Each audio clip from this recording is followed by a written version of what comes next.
Hi guys, welcome back to CJ's Keto Kitchen. My name is Sarah. If you are looking for home style recipes made ketogenic, then you've come to the right channel. And tonight we are going to be making something very home style. In fact, this is a beloved family recipe that I have done my best to make low carb. So tonight we are going to be making chocolate chip pudding cookies. So come along with me and let's get started.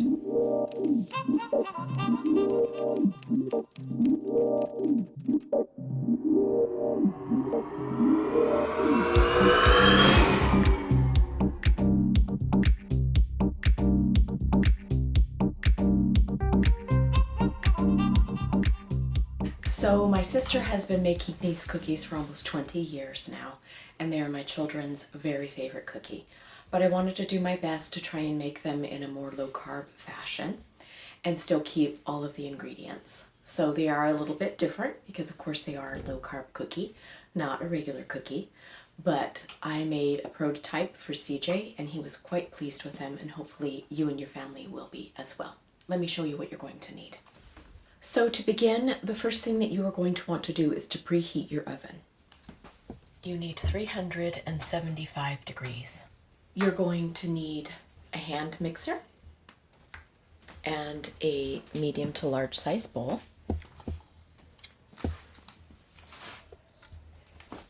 You're also going to want another bowl for your dry ingredients, and inside I already have my 2.5 cups of almond flour. You need 3/4 cup of brown natural sweetener. I'm using Sucrin Gold here. So you need 1/4 cup of regular granulated natural sweetener. I am using a combination of monk fruit and erythritol here. 2 eggs. Some vanilla extract. You're going to need 2 sticks of butter or 1 cup. I'm going to be using Jello instant pudding in the vanilla flavor, and this is the 0 sugar. And you do want to make sure that it is instant. I'm also going to be using baking soda and baking powder because they are going to do different things to our cookies. And last but not least, you are going to need some kind of baking chip. I'm using milk variety in this recipe, and I'm using Choc Zero brand. You could use any kind of chip that you would like, but I'm going to be using milk, and I'm going to be using about 1 cup. We always have a discount code linked in the description box of our video for Choc Zero products. You're also going to need some baking trays, some cookie sheets, whatever you want to call them, and you are going to need parchment paper lining on them. You could use silicone if you wanted. I always have 2 baking sheets going in my house because I like to put my second batch of cookies on a cold tray and into the oven. It just seems to have a more even baking than if I were to try and wait for my cookie sheet to cool down and then put my cold dough on there. So I like to have 2 going. If you have 2 baking sheets, that's what I recommend. So the first step in making our chocolate chip cookies is going to be creaming our butters and our sugars together. So that means that we are going to add our sweeteners into our butter. Now you do want your butter to be soft, not melted, but not right out of the refrigerator. But I would say room temperature. It's going to incorporate best in that fashion.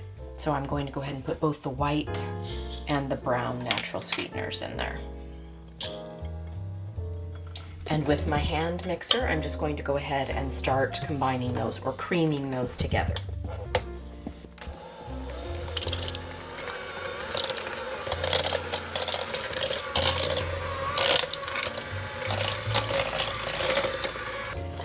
So I find this is a good time to go ahead and add my vanilla extract. I put about 1 teaspoon. I keep my extract in a little squeezy bottle, so 1 squeeze is about 1 teaspoon. But you could use more if you like vanilla extract.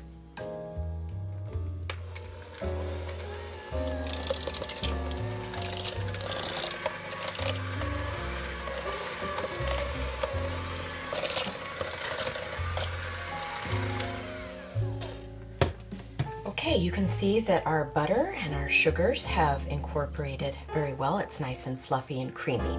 So now I'm going to go ahead and add my eggs in and also my sugar-free instant pudding.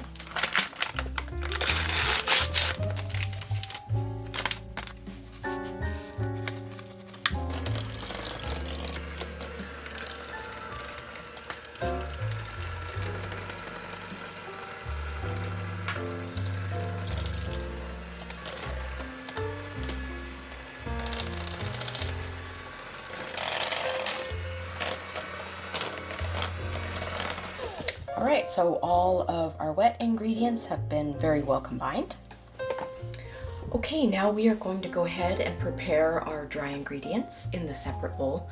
And then once they're combined, we'll go ahead and start adding the two together to form our cookie dough. So into our bowl of almond flour, I am going to be adding a half a teaspoon each of baking powder and baking soda.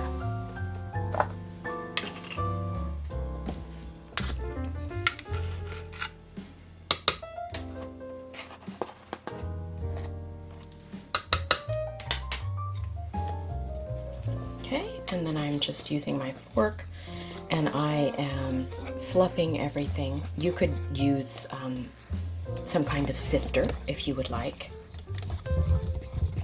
but you do want to try and incorporate your leavener into your flours. I'm also going to add just about a half a teaspoon of salt.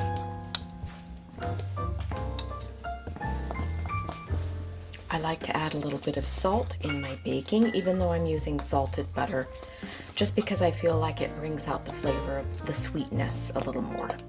Okay, so we have our combined dry ingredients.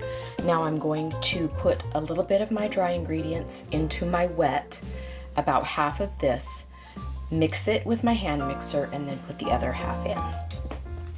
So I'm going to put about half in, and I'm going to blend it around with my mixer.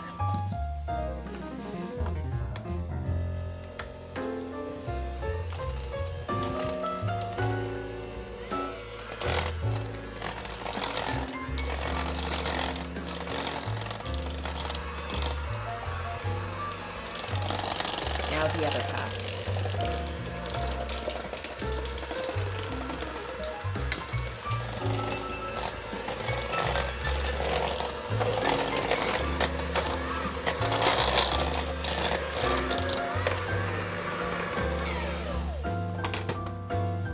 You can see that it has really pulled into a nice dough, and that's what we're looking for. I'm just going to use my spatula and mix what little is left on the sides and at the bottom of the bowl before we add our chips in. Okay, and now we are just going to add our chocolate chips in just by hand. This is about 1 cup of chips.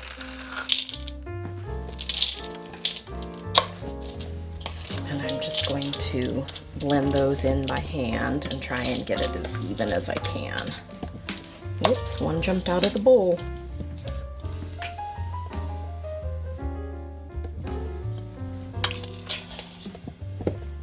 All right, I think that's fairly even, and every cookie should have some chips in it.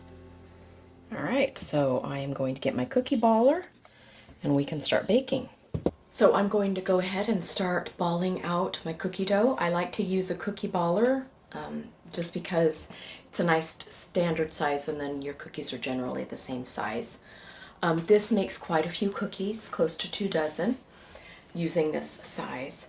I recommend getting a cookie baller. I bought my sister one. It's fantastic. You can always check our description box because we have one linked at multiple sources if you need some help finding one. And it will also have the size that I use. So you are going to want to give them a little bit of space because these are going to spread out a little bit. That's the nature of using a gluten-free product like almond flour. They tend to spread a little bit more than maybe a traditional flour cookie, so you do want to give them a little bit of space. And these cook for about 9 to 10 minutes at 375.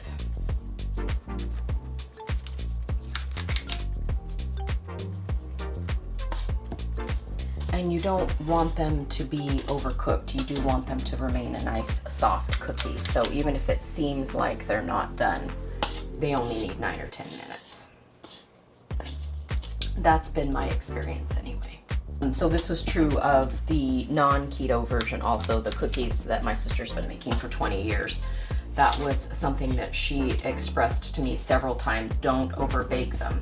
It's going to seem like they might not be done, but they really are. So, all right, so I'm going to put these in for 9 minutes and then we'll give them a check.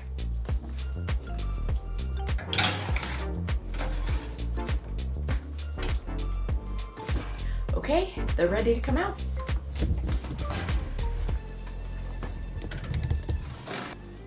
So you can see they're nice and golden around the edges.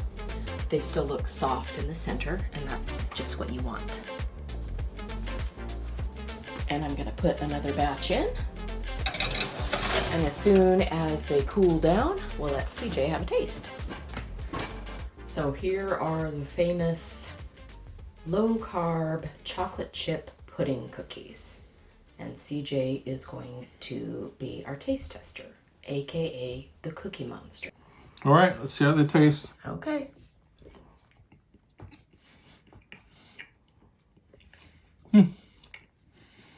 It's really good. I don't think I would know that this is not a regular cookie if you're doing keto, low carb. So thanks, baby. It looks like it was pretty easy to make. Yes, it is. All right, bye-bye. Bye.